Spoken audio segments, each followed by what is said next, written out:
Here's some useful knowledge that I wish I would have known before I tore into this 2JZ motor.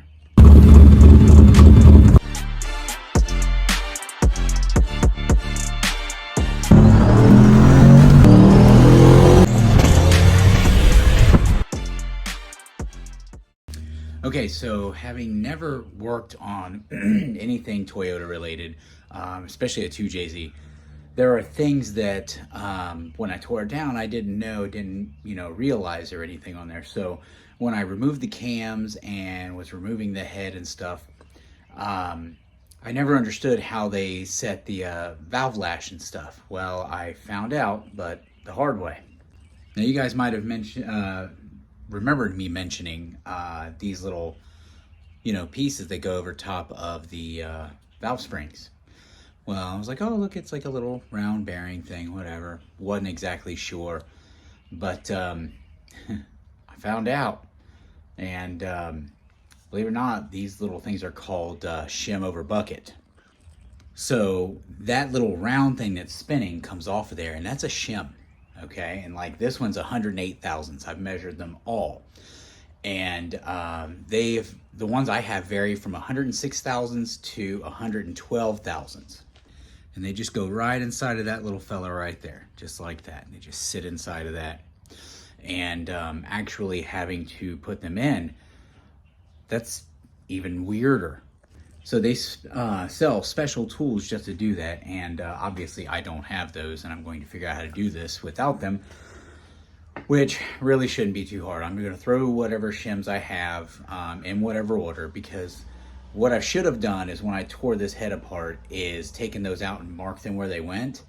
But since never tearing into one, wow, somebody brakes are really bad. Tearing into one, not knowing what I was really getting into, I should have probably done more research on that. Man, those brakes are really bad.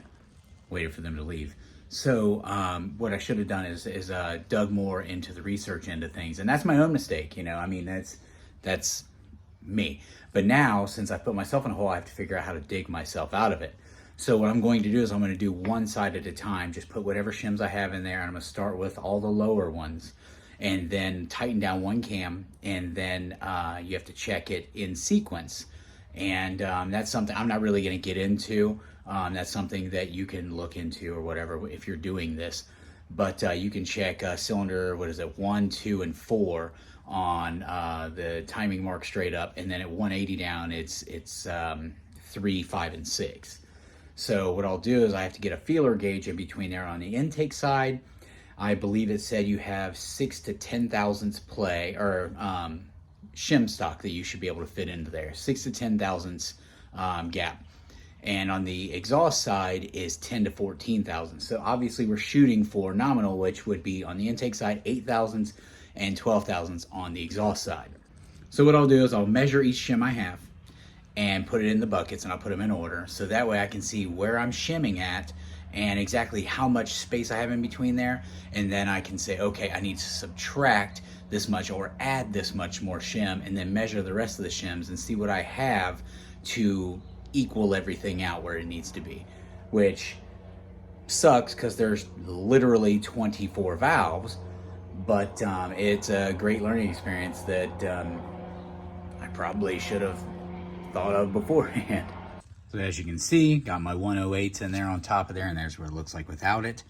I got my 108s in there, and when I tighten up the cam and I go to measure my gap in between the cam, bottom of the cam lobe and the top of this shim, on the intake side, that's where I need to be between that 6 and 10 thousandths. If I'm not, then I can add more shim to it, or I can take some shim away.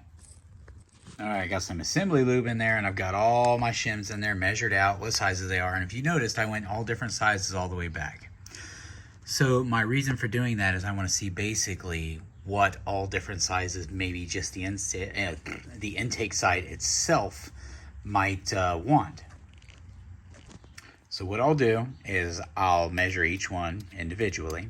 Then I'll take a piece of paper out and be like, okay, number 1, it need to add this or take this much away. Need to add or take this much away. And then I'll mix and match them until I get them within the right spec. Super simple, right?